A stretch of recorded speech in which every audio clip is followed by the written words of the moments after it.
Hi, I'm Camila Rakimova, the head of Alexa Startups at Amazon, and we are sponsoring this episode of the GeekWire podcast. Alexa Startups collaborates with founders using AI and voice to grow their companies. During the break, you'll hear from one of these founders. Reach out today to learn more at alexastartups.com. And when people talk about homelessness, yeah, we've got to do something about it. But it is not as simple as many people think it is. That we all need to own this collectively and rebuild the sense of a common good. And now the private sector realizes it's a calling. It's a calling to everyone involved in the private sector to realize that we need to give back. Hi, welcome to GeekWire. I'm GeekWire co-founder John Cook. My colleague Todd Bishop is off this week. We're coming to you from GeekWire in Seattle, where we report each day on what's happening around us in technology, science, and innovation. What happens here matters everywhere, and every week on this show, we talk about some of the biggest and most interesting stories we've been covering. For this week's show, we're going to listen to the first session in our new Civic Conversations virtual event series, which is presented by Microsoft. The session was recorded Thursday afternoon and moderated by GeekWire contributing editor Monica Nicholsberg. Let's listen in. This is the first in 3 virtual events we'll be doing this year in partnership with Microsoft, the underwriting sponsor of GeekWire's Civic coverage, where we'll explore the intersection of public policy and technology. To see all of our coverage in this area, just go to geekwire.com/civic. We've got a timely discussion in store for today, coming 1 year after the shutdown of Washington State's economy, as hopeful signs emerge for how we can bounce back. It's going to take every ounce of our community's strength to regroup from the past 12 months, and we hope this event will shed some light on the challenges and solutions ahead. We'll introduce our featured speakers in just a few moments, but first we want to thank our partner on today's event, Microsoft, and it's my pleasure to welcome Jane Broome, Senior Director of Microsoft Philanthropies, to say a few words. Thank you, Monica, and thank you to GeekWire and to all the avid GeekWire fans out there. We are delighted to be here. Greetings from my guest room here on Capitol Hill in Seattle, hopefully for not much longer. Hey, this conversation is so important and it's so timely. This has been an incredible year for our community. And for me personally, as somebody who's been working actually, I'll say this, as a lifelong Washingtonian, I have to say I could not be more proud of the way our community has come together in the last year. Those are the businesses, the government, policymakers, and just everybody we're seeing in the community, everybody pitching in and doing all they can to help support our neighbors as we go through this process. I am seeing the light at the end of the tunnel, and I am so excited. I think all of you are seeing the light at the end of the tunnel, but we still have a lot of work to do. And I think one of the things that has been most important in the last year is the notion that we must come together and rebuild, but do so in an inclusive and an equitable way so that communities are really at the center of what we do. And that's why I'm so excited about the conversation today. The United Way, the Seattle Foundation, Challenge Seattle, these leaders who have just been on the forefront of these efforts, but have been doing so in a way that centers community the whole time. So thank you for this opportunity. Microsoft has been here for this time, and we're committed to stay with you all for the long term to make sure that this community continues to be a thriving economy and a place that just has the highest quality of life for everybody that lives and works here. So thank you. Take it away. Thank you, Jane, for joining us. And thanks, Microsoft, for your support of GeekWire Civic coverage. Now let's meet our panel. Joining us, we have Christine Gregoire, CEO of Challenge Seattle and the former governor of Washington State. Gordon McHenry Jr., President and CEO of the United Way of King County, and Chris Hermans, Chief Impact Officer at the Seattle Foundation. Welcome, Christine, Gordon, and Chris. I am so glad that you're joining us today because we're really living in this very historic moment. And I do see the light at the end of the tunnel, as Jane said, but at the same time, we're dealing with these parallel challenges that include the pandemic, systemic racism, an economic downturn, and a climate crisis. So I want to ask our panelists, when you look at the year ahead in our region, what should be the government's top priority? Governor Gregoire, do you want to kick us off? Sure. Thank you. Thanks to GeekWire. Thanks to Microsoft for the sponsorship, and to my colleagues, Chris and Gordon, great to be with you, and to everybody who's joined today. You know, as I look out, we went into COVID with some issues, and COVID has really made those issues even bigger and in some instances much worse. So I think the challenge for the public sector is to really come out of this, having addressed the problems that existed pre-COVID in a way that will make us much more able to thrive going forward and much more equitable. So I would put at the top, how do we make sure that we develop economically in a way that is inclusionary? Big businesses, many of them have managed to be successful during the course of COVID. Small businesses have suffered dramatically. Minority-owned businesses, women-owned businesses have suffered dramatically. Women have suffered in the workplace. So we need to focus and really pay attention there. And I think that's a task for the public sector. Secondly, I think we need to look at racial equity. We cannot afford any longer to have the disparities that we saw before COVID that were exacerbated by COVID. So again, when we come out, let's come out better than we were before COVID. And let's come out sustainably so that we don't see these problems continuing to move forward. And then I also think, of course, we need to look at fundamentals, the infrastructure, transportation, and the other associated issues, affordable housing. Yes, obviously for our homeless, but also for our low-income, middle-income people who are being driven out, literally, of our large cities like Seattle. And homelessness has to be absolutely considered an urgent issue that needs immediate attention. We can't thrive economically. We can't have our communities come together, and we can't save lives unless we're willing to step up, particularly with regard to our chronic homeless. Chris or Gordon, do you agree that equitable recovery should be public policy priority number one right now?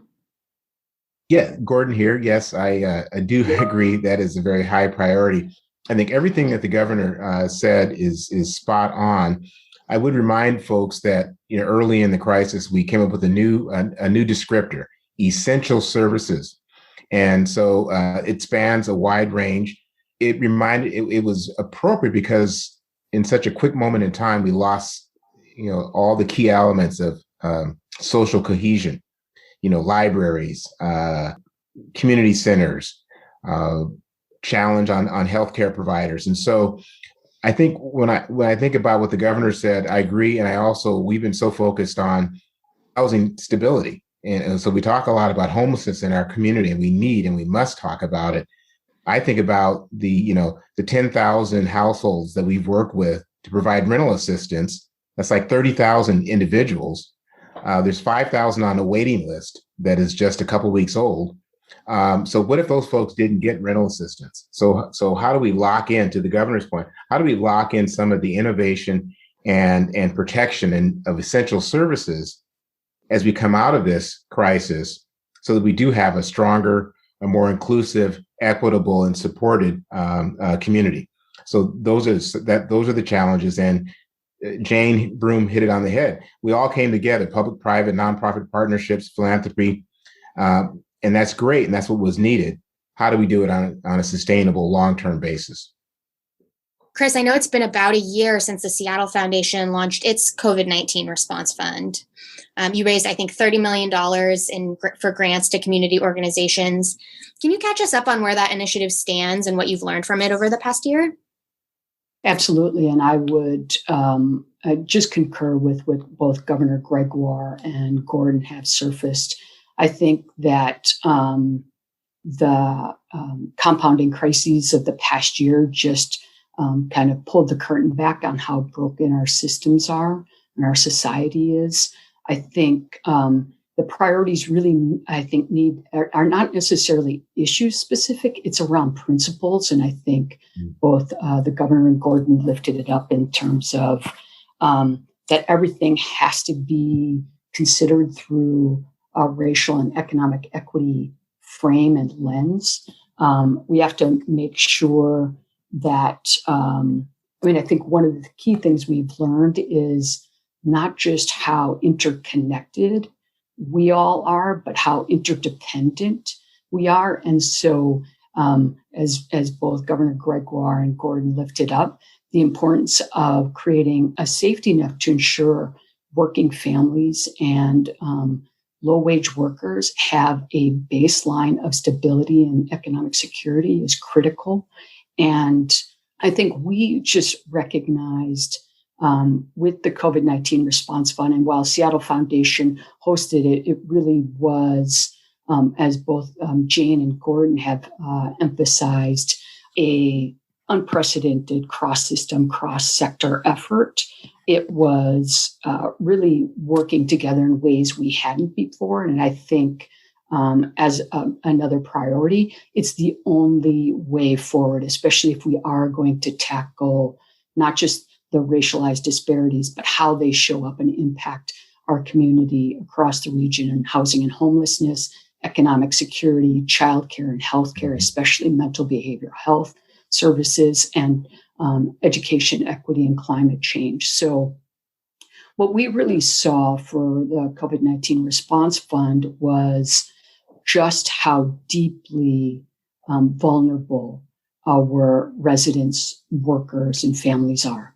And I think that we recognized that it was important more than anything to work alongside of the private sector and the public sector to show where philanthropy could have unique value add in supporting residents who may not have been able to access due multitude of barriers, those basic supports to ensure that they could keep a roof over their head, food at their table, their children safe, and their heat and electricity on.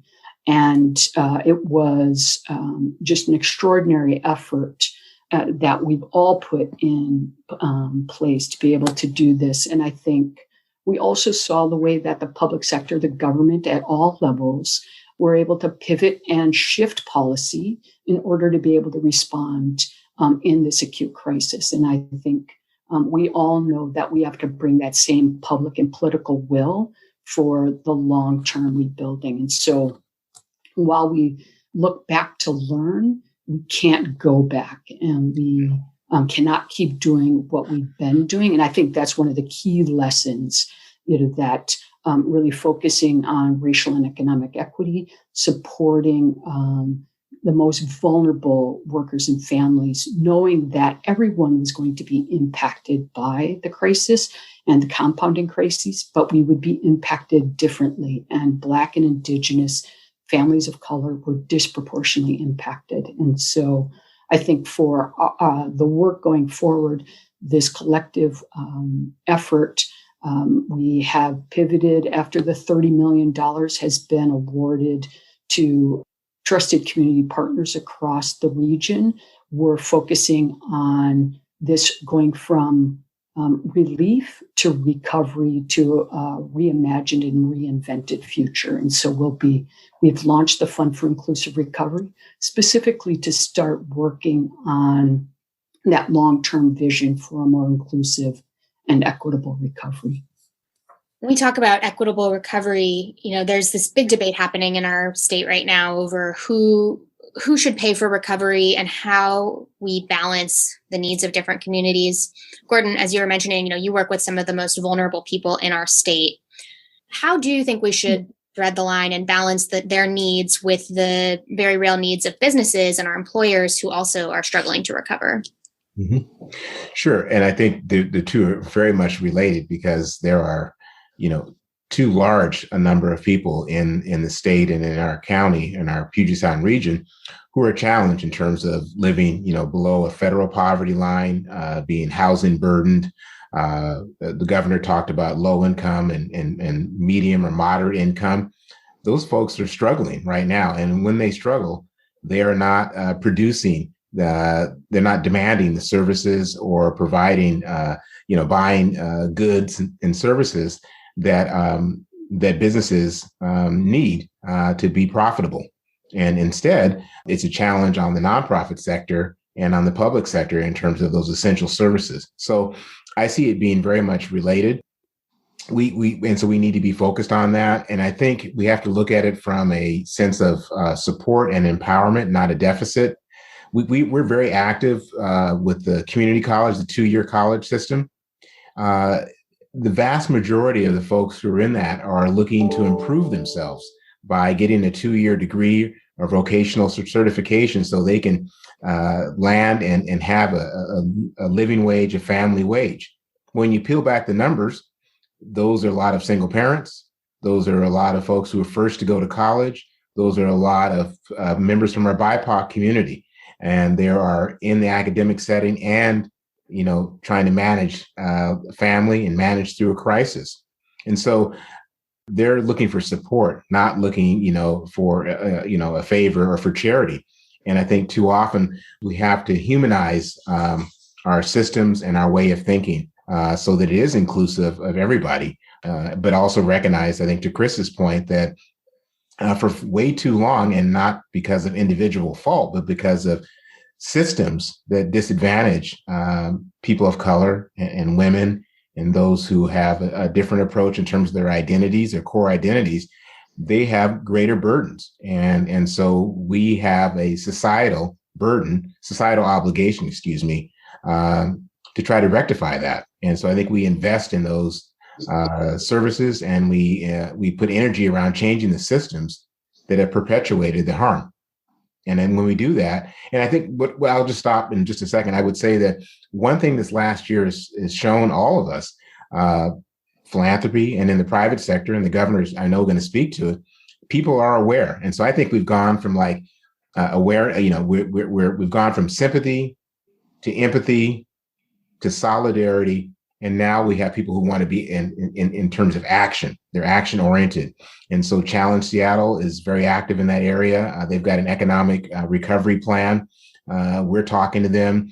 We're in partnership with a bunch of BIPOC communities, organizations, and leaders who want to partner with the private sector to really drive this inclusive economic recovery that the governor and Chris have spoken about.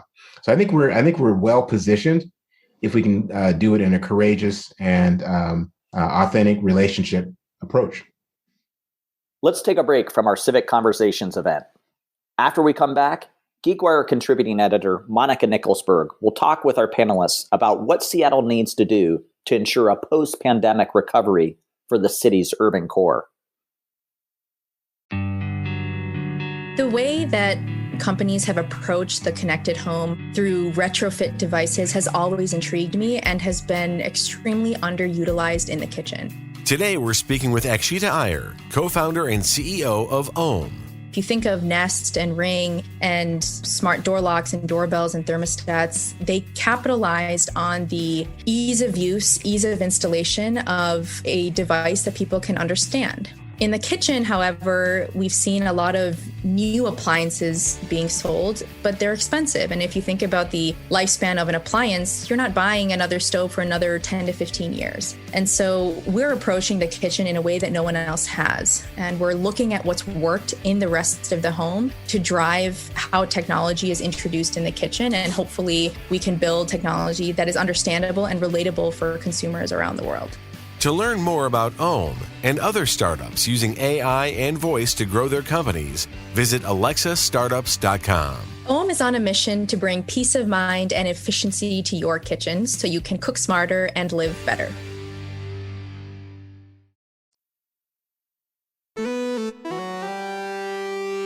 Welcome back to the GeekWire podcast. This week, we're listening to the first of our new Civic Conversations event series. There is a bit of a wild card here, another force that's underway that we don't entirely know how is going to play out, but it seems pretty clear that remote work in some shape or form is going to last longer than the pandemic. And when we think about the economic center of our region, the urban core, how do we ensure recovery there if the reality is just that the number of commuters who used to go to and from that area are no longer going to return? Governor Gregoire, I think you had some thoughts on this. So I think it's premature for us to forecast what's going to happen. We have a younger generation that in particular, because we've done a lot of polling about it, that want to be in a vibrant city. They want to partake of the collegiality that they can find in their workspace. They want to be a part of restaurants that are and outdoors and arts, music, so on. So I think the idea that while we've worked from home is our longstanding future, I'm not convinced that that's all true. To some, that will be an option, and I think they will avail themselves of it. But I think there's going to be people who want to gravitate back. And I sure hope so, because in order for a city like Seattle or Bellevue or many others to be vibrant, they need a downtown population. They need those restaurants up and working and running again. They need those small businesses being visited on a daily basis. So when I've talked to some of the experts, they've actually cautioned forecasting on this, because what they've said is, you need to remember we do have a relatively short memory in this country. And so while COVID is front and center in all of our minds right now, it won't be in 3 years or 2 years or what have you. And there will be this willingness to go back. But when we do it, we've got to do it right. And we've learned some lessons pre-COVID and during COVID that we can absolutely take into consideration as people return to work, how we can do it in a way that is far better than what we were doing pre-COVID. What are some of the employers that you work with through Challenge Seattle saying that they need in order to make the return to work happen? Well, there's a lot of concern. One about schools and getting our students back into the schools. Now, it's not, some might say, well, that's a daycare or childcare issue. Yes, that's part of it, because our workers do need to be able to free themselves up to go to work. And and COVID has taken unduly burden on women because of that. But it's also because that's our workforce of tomorrow. And the learning loss that's there is dramatic. Some of our children have lost a year in math, a year in reading. That's not easy to make up. We did some real hardcore work for the governor about what do we need to do to mitigate learning loss. And I will share with all of you, it is no easy task. It's going to take a significant investment, long hours, and think about the loss that's also come beyond academics. The lack of socialization, the mental health issues, and so on. We got a lot of work to do there. Secondly, homelessness comes up all the time. There are too many employers whose employees are afraid to come back to work downtown because their bus stop is not safe. So I think there are bigger issues than that alone with regard to homelessness, but it is an absolute crisis, and we can't afford to wait another day. Human lives are being lost. Our economy is being held back. Our communities are not feeling safe and secure. So we need to get the right help that is going to be able to allow us to pattern what has happened in places like San Diego, where they have been very successful at taking care of that chronic homeless population by getting them the on-demand services they need and deserve, housing that they absolutely desperately have to have, and an opportunity to get back their lives and to actually begin the process of getting to work and being productive members of the community. So when I hear from my CEOs, those are the two things that they say in order to get people back to work are absolutely important. It's very consistent with what we saw from readers who we polled before this event. We asked them to send us their questions, and there are a lot of folks in our community who are asking about and wondering about the same things. So I wonder if you have any thoughts on what the tech industry or business community more broadly can do to address this homelessness crisis that we've been in for many years, because it is such a high priority for them. Can I jump in just because I want to amplify, I think, what the governor was speaking to.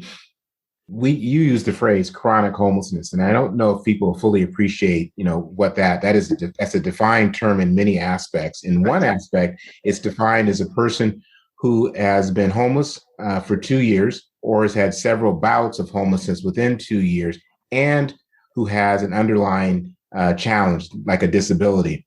And I think what people actually see and what they fear is not necessarily just the state of homelessness. It's the fact that the people that they are seeing and concerned about, they're under incredible stress and duress because they've been living outside. So I think all of you who are listening and you're in the comfort of your homes right now, I suspect, just imagine your stress levels, your mental status, if you've been living outside for 2 years in greater Seattle, or if you've been in and out of the homeless situation several times in the past 2 years.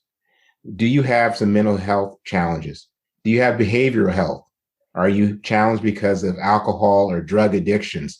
Are you escaping domestic violence? Have you been in and out of domestic violence? This is the aspect of home that's all under the rubric of homelessness. So I think I liken it to what I learned about icebreakers, after the Titanic movie. There's a lot more mass under the water than there is above the waterline. And when people talk about homelessness, yeah, we've got to do something about it. But it is not as simple as many people think it is to just move people, from their tent into a shelter, because they have all these other issues that got them there in the first place. So what is shorthand? What do businesses and community and nonprofit and public sector need to do? We need mental and behavioral health treatment on demand or when needed. We need to have mental crisis intervention happen not from a police officer, but from somebody who's trained in de-escalation, trained in mental and behavioral issues. That's not where we've gotten to yet. And so we haven't gotten beyond encampments and tents and aberrant behavior to dealing with the fact that folks are not choosing to be homeless. They are struggling to live, and they have these really core issues. And we as a community, as a society, have not recognized that or dealt with it. Yeah, and I would just add on to both what Governor Gregoire and Gordon have raised, and Monica, I think it ties through a number of your earlier questions. I don't think anything of what we're talking about is the government alone or business alone or technology. It really is fundamentally that we all need to own this collectively and rebuild a sense of a common good. And recognizing that when our most vulnerable residents and workers and families are stabilized, all of us do better. And I think what we have seen, and Governor Gregoire's kind of reporting of some of the polling really shows, is that there is, on the surface, a real interest and commitment in solving these. And actually, when you start looking at what it's actually going to take, in particular, to address root causes, oftentimes there's actually not the political and public will to do the hard things. And that's actually, I think, more than anything, where we need to come together in terms of policy priorities, to say that we saw the way that businesses, elected leaders, government officials made hard decisions this past year around some key policy issues. It's that same kind of courage that we need to bring forward when addressing some of these essential needs that are really, if not addressed, will continue to threaten the vibrancy of this region. And I think Gordon very well pointed out, and Governor Gregoire touched on, there is important legislation in the state legislature right now around extending and expanding behavioral health supports, especially more permanent supports, and working to ensure that people have access to more durable care and supports over the long term. Similarly, we know that there's important legislation and policies being considered both at the county, city, as well as state and federal level around housing, affordable housing production, around support of rental assistance, around just cause evictions, and around really fully funding the Housing Trust Fund. All of that is just core to what we're talking about. And I think we also just see, again, to what Governor Gregoire raised is, this piece around educational equity and access. And we know that especially for families who have children with independent education plans and children with disabilities, that learning loss is even more significant. And thinking about, again, what's our targeted approach in supporting families like that?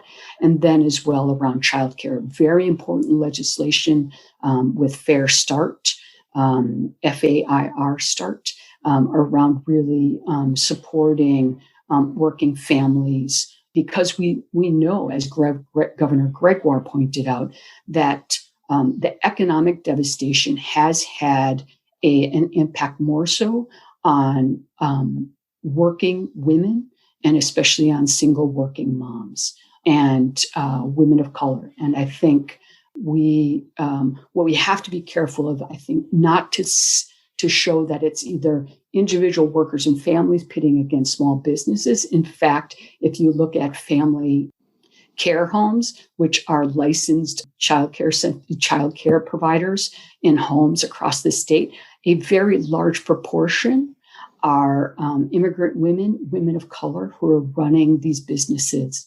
And the combination of being able to ensure we're supporting the small business, providing care for working families, they're intertwined. And that's I think the same kind of approach we need to take to all of the critical issues that really will be core to our reimagining and reinventing our systems for a more equitable future. I think what you just said is really interesting in regards to the way that the public and private sector really came together to immediately address some of the pressing needs during the COVID crisis. You know, I'm thinking back to the very beginning when businesses worked together to ensure enough PPE for our healthcare workers, all the way to today when I know Challenge Seattle is really involved with standing up, facilities to streamline vaccine distribution. And it makes me kind of wonder why we haven't had the same sort of crisis response to the crisis of homelessness that we've been in for several years now. So I think this has been a learning lesson for everyone. And the learning is that we can't just leave the issues of today to one sector. The nonprofit cannot. The public alone cannot. And the private alone cannot. But if we all work together, it is amazing what we can accomplish. So the public-private partnership that we started literally on March 2nd, 2020, was unprecedented and got national attention, and deservedly so. And it was, yes, all those sectors, and in the community chipping in, every one of them, trying to be a part of the solution, not part of the problem. So what I think is happening and what we've got going now, where we've stood up this command center at the Department of Health, where the Department of Health's in charge, but supported by the private sector, that's unprecedented around the country. And out of it are coming amazing ideas. So when we first had our conversation with the governor and we said, we don't pretend to understand all the issues that the Department of Health has to do, but Starbucks does deliver 100 million cups of coffee worldwide every week to satisfied customers. Do you think we could help on the logistics so that we can get shots in arms for the people of the great state of Washington? And the governor stood up the command center and off we've gone, and with tremendous success. So I think it has opened up a door for us, opened up an amazing door where now I think the private sector, the nonprofit's always been there, quite frankly. Public sector has struggled trying to do things alone. And now the private sector realizes it's a calling. It's a calling to everyone involved in the private sector to realize that we need to give back. We need to contribute. We need to be a part of the solution. So when it comes to things like homelessness, that we must play a role as well. And we must understand the Lived Experience Coalition. They have get insights that I could never have because I've never experienced it. We have to listen to the BIPOC community. They have lived experience I have never had. They have ideas, solutions, wonderful, new, energetic ways to address some of our most pressing problems. So if we listen to each other and we learn from each other, we put our expertise and our resources together, I don't think there's anything we can't accomplish. I've been really clear with my 21 members. Helping the community is no longer writing a check. Yes, writing a check is good and must continue, but we need a whole lot more. We need personal engagement, personal involvement, expertise, loaning people, really working together with the public and the nonprofit sectors. And if we do, I think the future is really, really good for all of us. We're talking about the broader responsibility of our companies essentially here. And I've been wondering about what role they can or should play in encouraging vaccine rates to increase. So, Microsoft just had this big announcement that they're going to start returning their employees to their offices. And I'm curious if you think it should be incumbent on these big employers to require some level of vaccination in order to return to work. Well, we've talked a lot about that. And by far and away, most of my members have said they will not require, but they will absolutely encourage. And they are clearly doing that. So we have a noon briefing that we began on March 2nd. We expected it to last a couple of weeks. And sarcastically, yesterday, I said it did last a couple of weeks in a year that we've been doing this. But what we've done is we've put before the employers the science, the facts, the data, the experts, and they in turn are communicating that out to their own employees. We're blessed. We've got the University of Washington. We've got Fred Hutch. We've got the Gates Foundation. We've got resources here that nobody else has that can communicate the truth about what is the truth about the vaccines and the transmissibility and so on. And we're at the forefront of advising the White House on all of these issues. So we're trying to communicate and let people make informed decisions, but also let people understand that an informed decision is a decision for yourself, your family, and your community. I've had both my vaccines. I still double mask because while I may not get sick, I could possibly transmit it to someone else and not know that I had it. It's my duty as a Washingtonian to protect my colleagues in my community and across the state. So we are absolutely trying to get all of those issues before all of the employees and their families to say we all have a responsibility. We all have to stand up to it. And we will give you all of the absolute factual information for you to make an informed decision about your vaccination. Let's take another break. When we come back, GeekWire's Monica Nicholsberg and our panelists discuss how the experiences of Black, Indigenous, and people of color in Seattle need to be central to reimagining our city and our society.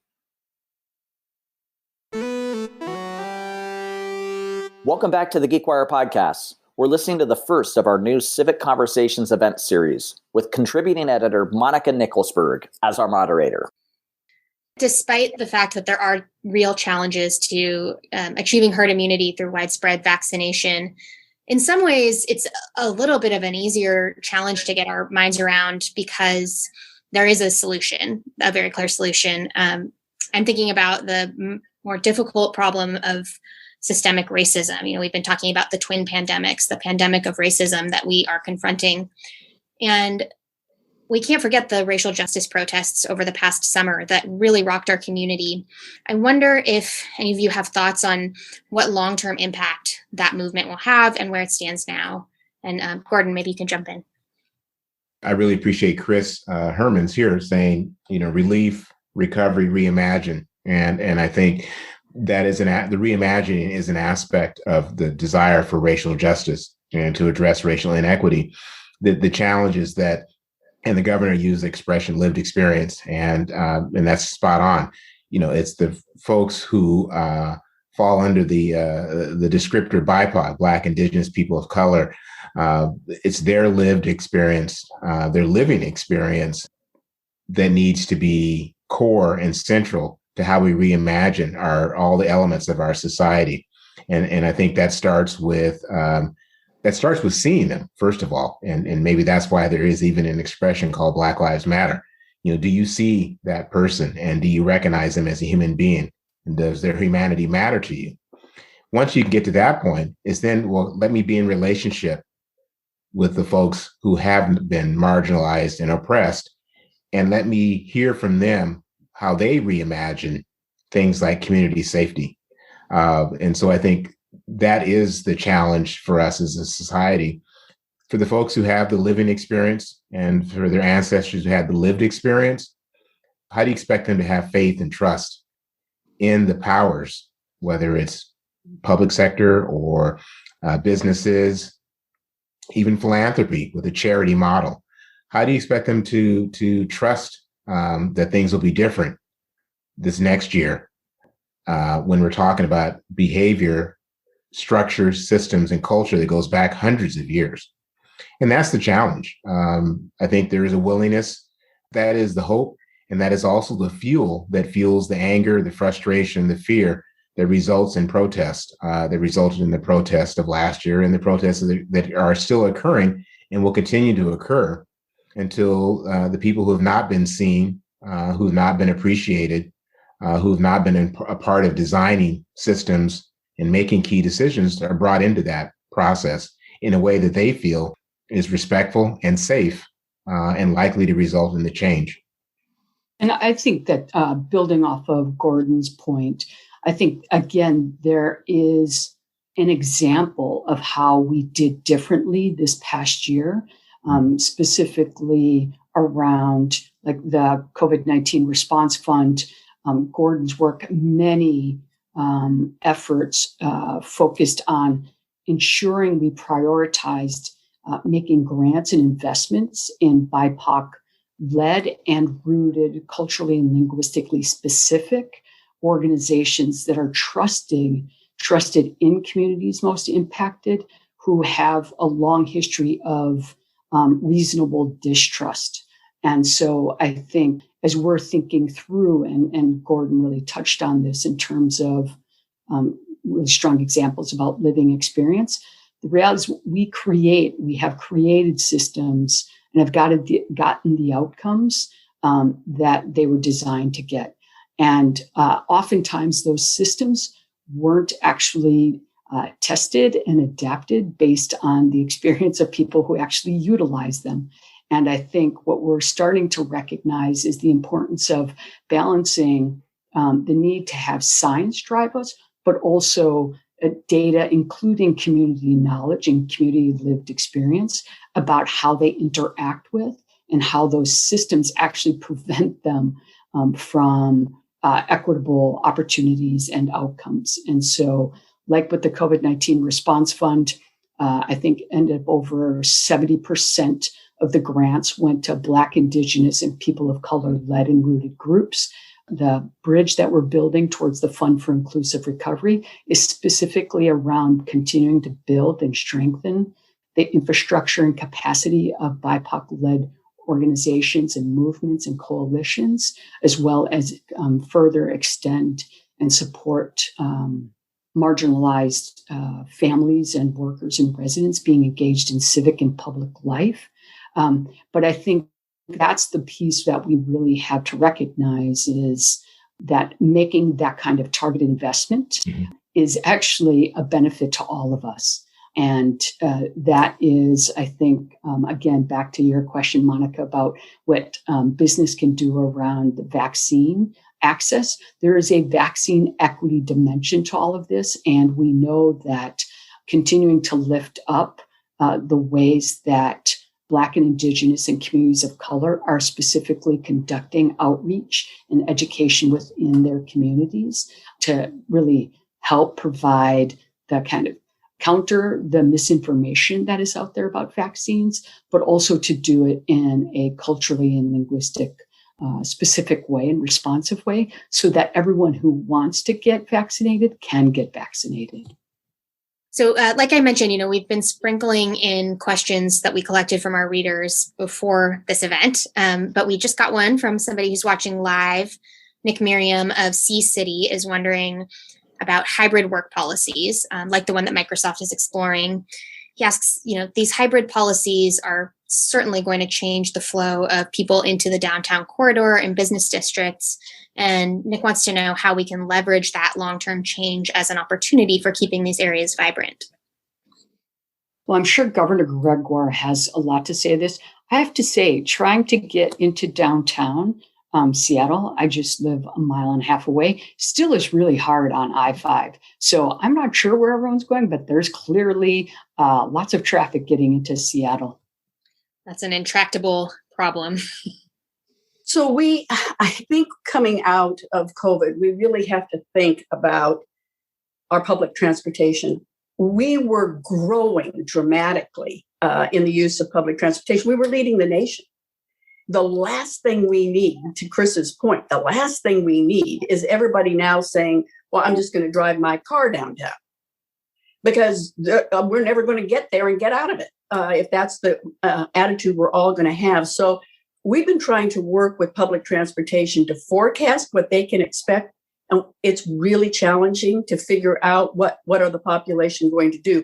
But we really need to encourage the population to feel good about getting back into public transportation, that it's been taking all the right measures, all the right steps to make sure it's safe and secure for them.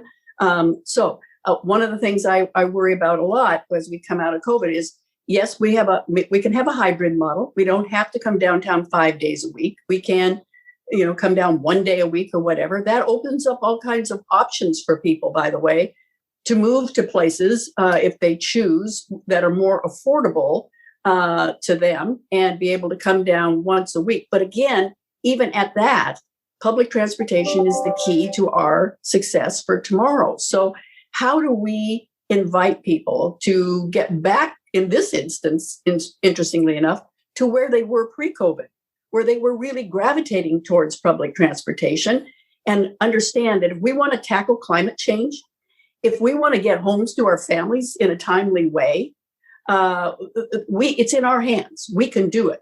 And driving your own car downtown isn't the avenue we want them to take.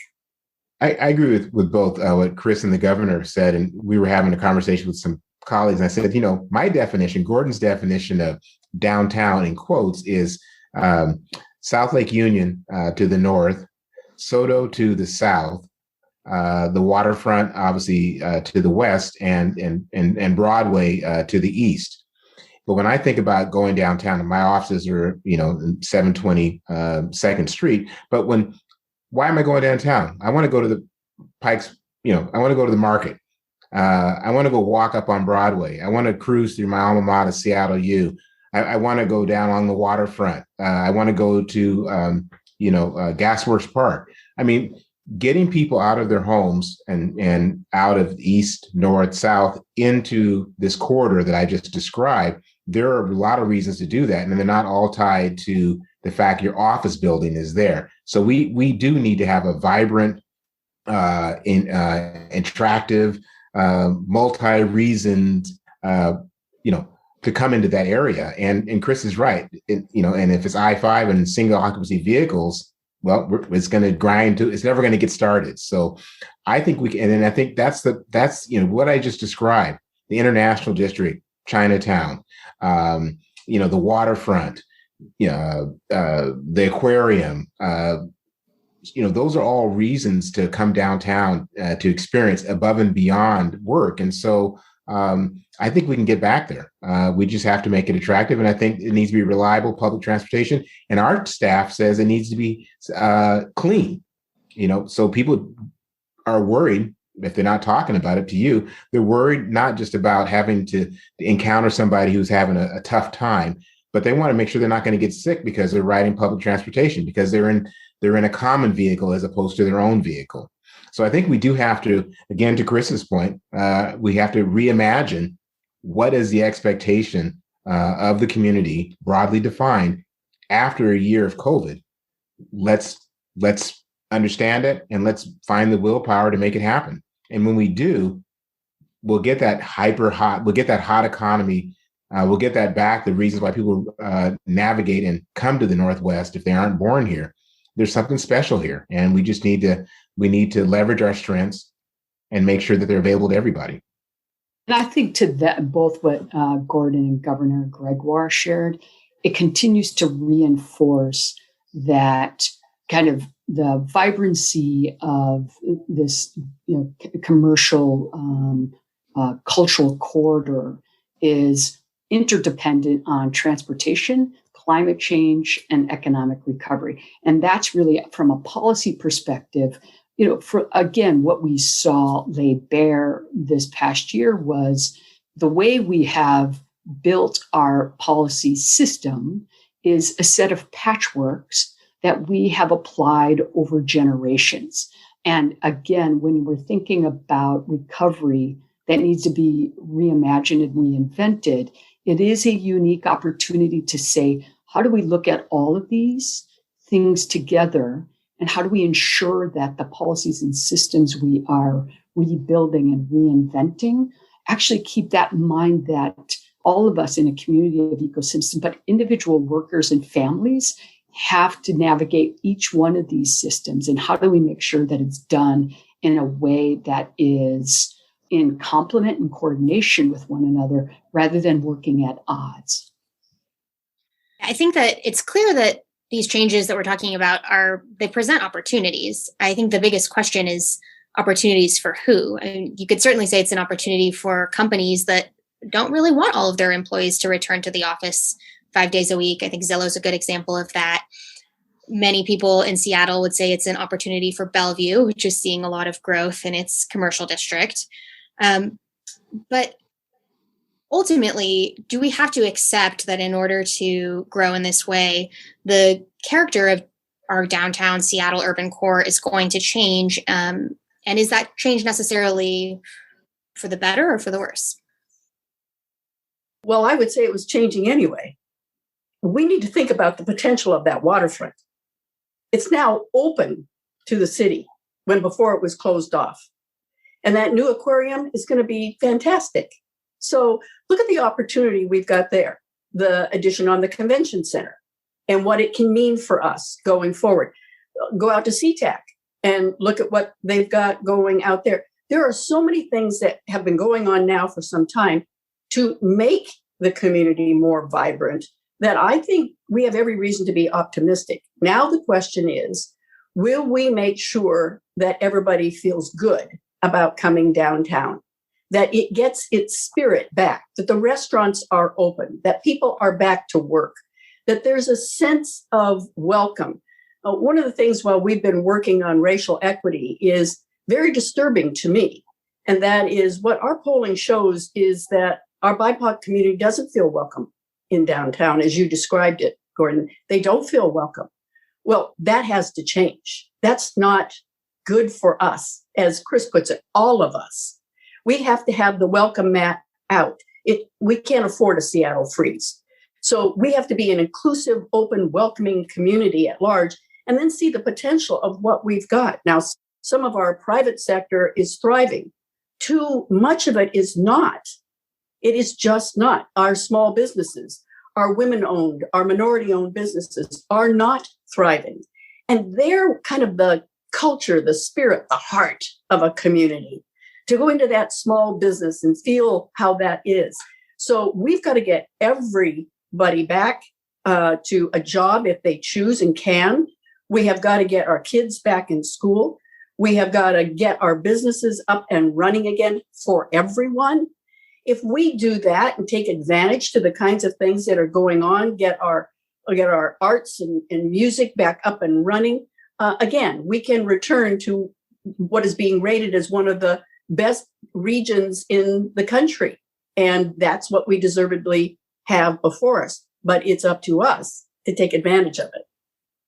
I'm glad that you steered us to this kind of optimistic place, because I think that in spite of all the challenges that we've been discussing that are very real, this moment does feel optimistic.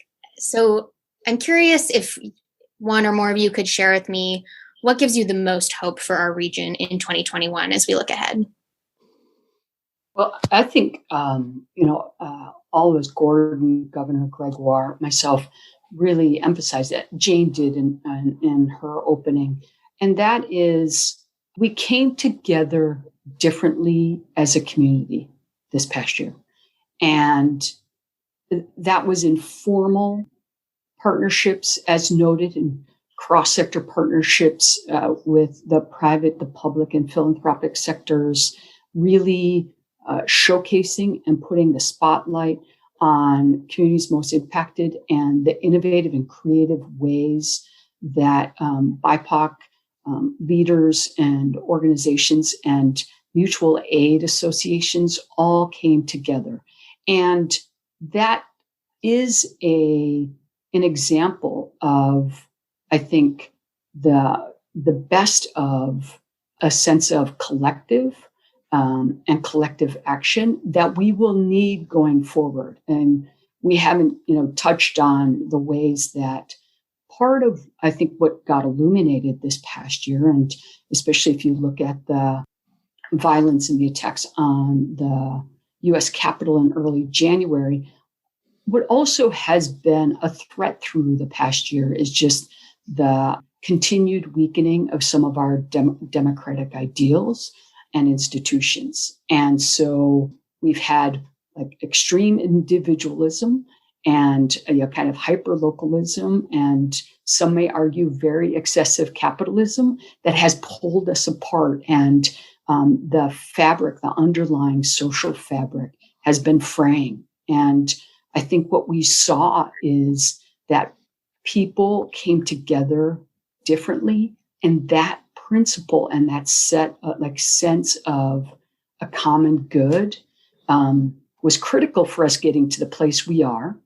And it is going to be even more important moving forward if we are really going to reimagine through reinvention and specifically looking to address all of the shifts we need to make using racial, centering racial equity, knowing that these disparities fundamentally compromise our region in terms of shared prosperity and belonging and sustained and sustainable growth. Well stated. I would echo that. For me, it is that collaboration, the coordinating, and doing so intentionally around those who are most vulnerable, and the recognition that is our BIPOC community. It's also, of course, elders and immigrant and refugees, but we're more aware and we recognize that the intentionality is so important. And as I said earlier, the aha moment that there are some things we've taken to granted that we now call essential services. And those of us who have, some standing, some wealth, it's not as critical. But the idea that our libraries, community spaces, parks, not just educators, but nonprofit providers, centers that take care of our elderly. When we think about what we've gone through and how we now understand what is most important, it is a great springboard if we do it in an inclusive manner to really strengthen our region. And let's do it locally.